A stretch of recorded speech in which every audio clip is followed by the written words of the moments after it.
Hello everyone, welcome to Meha's wonderful garden. आज का मेरा प्लांट है जेड प्लांट। जेड प्लांट की कुछ ऐसी टिप्स मैं बताऊंगी, ऐसी ट्रिक्स मैं बताऊंगी जिनका इस्तेमाल आप अपने प्लांट पर करेंगे तो आपका प्लांट अच्छे से ग्रो करेगा। ग्रो की जो स्पीड होगी वो दुगनी 3 गुनी स्पीड होगी। साथ ही साथ 2 फर्टिलाइज़र मैं बताऊँगी जिनका आप इस्तेमाल करेंगे तो आपकी पत्तियों में भी चमक बढ़ेगी। और ये जो फर्टिलाइज़र हैं वो टोटली फ्री हैं, जो कि आसपास में आपको आसानी से मिल भी जाएंगे, जिनको अक्सर हम लोग फेंक देते हैं। उन्हीं का आप अपने जेड प्लांट पर प्रयोग करेंगे तो आपकी जेड प्लांट में बहुत ही अच्छे से वृद्धि होगी। साथ ही साथ मेरे पिछले वाले वीडियो में 2-3 कमेंट्स आए कि मेरे जेड प्लांट ख़राब हो रहे हैं। तो अगर आपका प्लांट ख़राब हो रहा है तो आपको क्या करना चाहिए, इसके बारे में भी आगे मैं बताऊंगी। तो चलिए वीडियो को शुरू करते हैं। सबसे पहला नंबर, आपको जेड प्लांट को कहाँ रखना चाहिए। तो जेड प्लांट दोनों ही स्थितियों में, जैसे कि फुल सनलाइट में भी बहुत अच्छे चलता है और पार्शियल जहाँ पर ब्राइट लाइट हो वहाँ पर भी ये बहुत ही अच्छे से चल जाता है, बहुत ही अच्छे से ग्रो भी करता है। बट दोनों की उसमें अंतर होता है कि जैसे आप मेरे प्लांट्स देख रहे हैं, ये फुल सनलाइट के प्लांट हैं, फुल सनलाइट में ही रखे हुए हैं। तो फुल सनलाइट और अगर आप पार्शियल सनलाइट पे रखते हैं तो दोनों में प्लांट में अंतर आएगा। जैसे आप फुल सनलाइट में प्लांट रखते हैं तो आपके जो प्लांट की पत्तियाँ कुछ लाइट ग्रीन होंगी और पत्तियों में जो थिकनेस होती है वो कम होगी, छोटी छोटी पत्तियां होंगी। जबकि आप ब्राइट लाइट में रखते हैं या पार्शियल सनलाइट में रखते हैं तो वहाँ पर जो पत्तियों का जो साइज़ है वो बड़ा होगा और पत्तियों का जो कलर है वो ब्राइट कलर का होगा। तो दोनों में ये अंतर है। हाँ, एक जो मेन पॉइंट है कि आप इसको इंडोर समझने की भूल मत करिएगा। आप इसको इंडोर बिल्कुल भी ना रखिएगा, क्योंकि इंडोर रखेंगे तो ये प्लांट नहीं सर्वाइव कर पाएगा। इंडोर की बजाय आप वहाँ रखें जहाँ पर इसको कम से कम 2 घंटे की तो सनलाइट मिलती ही हो, वहाँ पर रखें, बहुत ही अच्छे से परफॉर्म करेगा। अब दूसरा नंबर आ जाता है इनकी मिट्टी का।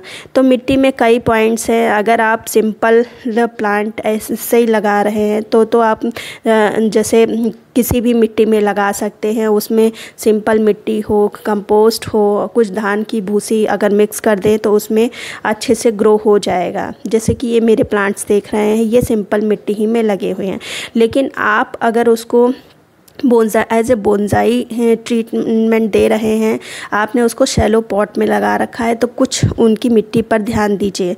उसमें जैसे ये ईंट की जो टुकड़े होते हैं वो ज़रूर डालें और कोकोपीट को ज़रूर इस्तेमाल करें, क्योंकि जब वैसे तो कोई प्रॉब्लम नहीं है, लेकिन जब जून जुलाई की जो भीषण गर्मी होती है जिसमें पानी बहुत ही जल्दी ऑब्ज़र्व हो जाता है तो उस समय प्रॉब्लम होती है। तो अगर इन चीज़ों का आप इस्तेमाल करेंगे तो आपका प्लांट घना भरा रहेगा।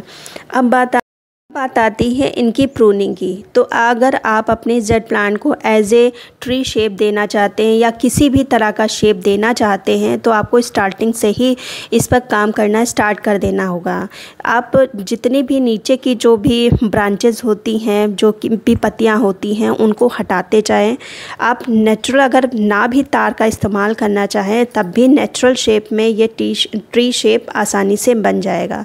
बस थोड़ी सी केयर की ज़रूरत होती है। जैसे कि ये मेरे तो सिंपल है, इसमें किसी भी तरह का कोई शेप नहीं है, लेकिन जैसे ये वाला प्लांट मैं शेप देने की कोशिश कर रही हूँ। और अगर आप ऐसे ट्री शेप देना चाहते हैं तो जितने भी नीचे की जो पत्तियाँ हैं उनको सबको हटाते जाएं। नीचे की पत्तियाँ हटाएंगे तो जो एनर्जी है वो इनके तनों पर जाएगी, तो तने मोटे होंगे। जो स्टम्प है, ये स्टम्प अगर मोटा होगा तभी प्लांट का शेप बनेगा, अच्छा लगेगा। जैसे कि ये है, ये डी शेप प्लांट हो रहा है, तो इसकी जो ये टिप है इसको हटाते जाएं। तो टिप हटाएंगे, इससे प्लांट भी घना होगा और साथ ही साथ जो एनर्जी जा रही है वो प्लांट के स्टम में आएगी, तो स्टम इसका मोटा होगा। अब देखिए ये आप देख रहे हैं, इसमें मैंने तार कल ही लगाया है। तो अगर आप चाहते हैं कि आपका तना मोटा हो तो नीचे की जितनी भी पत्तियां हैं सब एक्स्ट्रा, उनको सबको हटाते रहें और धीरे धीरे आप ऐसा करेंगे तो आपका जो जेट का प्लांट है वो नेचुरल खुद ही ट्री का शेप ले लेगा। आपको कोई एक्स्ट्रा एफर्ट की ज़रूरत ही नहीं पड़ेगी इसमें। तो ये प्रूनिंग के बाद जो भी कटिंग आपको मिलती है उसको तुरंत आप मिट्टी में लगा दें। बहुत ही जल्दी इसका नया प्लांट आपको तैयार मिलेगा। जैसे कि इस तरह की जो कटिंग होती हैं, कई छोटी कटिंग मुझे मिली। जैसे इस वाले प्लांट्स को मैंने कल ट्रिम किया था तो उसी से ये कटिंग मिली हैं। तो जो बड़ी कटिंग है इनको आप ग्रो कर सकते हैं। हालांकि इसकी तो पत्तियों में भी जड़ें आ जाती हैं, तो कुछ मैंने इसकी कटिंग रख ली हैं, तो इनको मैं ग्रो कर लूँगी क्योंकि ये लंबी सी है। तो इसका जो शेप जब बड़ा होगा, ये कटिंग बड़ी होगी तो इसका शेप बहुत ही अच्छा आएगा। तो इसलिए मैंने साथ ही साथ मेरे पिछले वाले वीडियो में जो जेट प्लांट से रिगार्डिंग था उस पे कई मैसेज आ रहे हैं कि मेरे जेट प्लांट मरने के कगार पर हैं कि मर रहा है।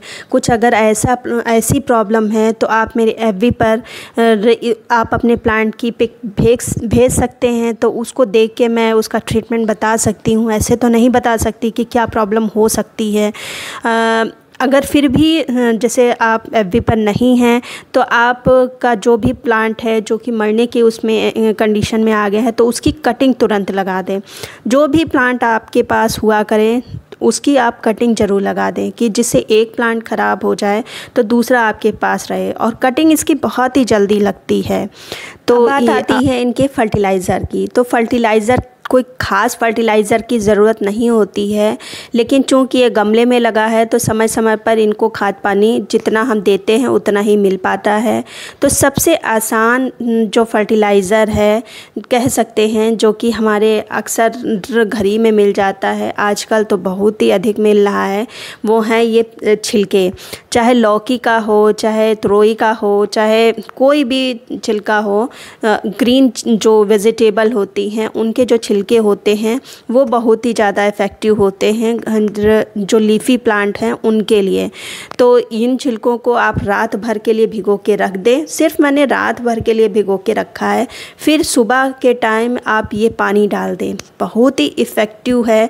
नाइट्रोजन इस पानी में भरपूर मात्रा में है जो कि जेट प्लांट को चाहिए।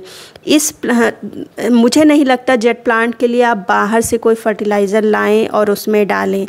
सिर्फ यही जो घरेलू छिलके होते हैं इन्हीं को आप डाल दें, जो ग्रीन कलर के होते हैं, उसी से बहुत ही अच्छा प्लांट आपका चलेगा। अब बात कर लेते हैं, अगर आप ये नहीं करना चाहते हैं, अगर आपके पास ये टाइम नहीं है तो क्या करें। तो भी बहुत ही आसान है, फटाफट बनने वाली ये फर्टिलाइज़र है। ये है जो कंडे होते हैं उनका मैंने इस्तेमाल किया है। वो उसमें भी नाइट्रोजन बहुत ही अच्छी मात्रा में पाया जाता है। इसको मैंने 1 ग्लास पानी में जो 1 कंडा होता है उसका आधा मैंने डाला है और लगभग 2 घंटे के लिए छोड़ दिया था। तो अब हम इस पानी का इस्तेमाल करेंगे। किसी भी तरह का मैंने कोई डाइल्यूट नहीं किया है क्योंकि मैंने ज़्यादा देर इस पानी को नहीं रखा, सिर्फ 2 ही घंटे के लिए मैंने छोड़ा है। अगर आप रात भर के लिए छोड़ते हैं तो इस पानी को डाइल्यूट ज़रूर कर लें। थोड़ा थोड़ा पानी आप सीधे इसकी रूट में डालें, बहुत ही अच्छा काम करेगा। 5-5, 6-6 दिन के अंतराल पर इस तरह के फर्टिलाइज़र आप अपने जेट प्लांट पर दीजिए और फिर इनकी ग्रोथ देखिए, बहुत ही अच्छी ग्रोथ होगी। तो ऐसे ही आप अपने टिप्स जो मैंने दिए हैं वो अपने जेट प्लांट पर अप्लाई कीजिए, बहुत ही अच्छा आपको भी रिज़ल्ट मिलेगा। उम्मीद करती हूँ वीडियो अच्छा लगा होगा। अगर अच्छा लगा है तो एक लाइक कर दीजिए, सब्सक्राइब कर लीजिए। मिलते हैं फिर किसी वीडियो में नई जानकारी के साथ, तब तक के गुड बाय।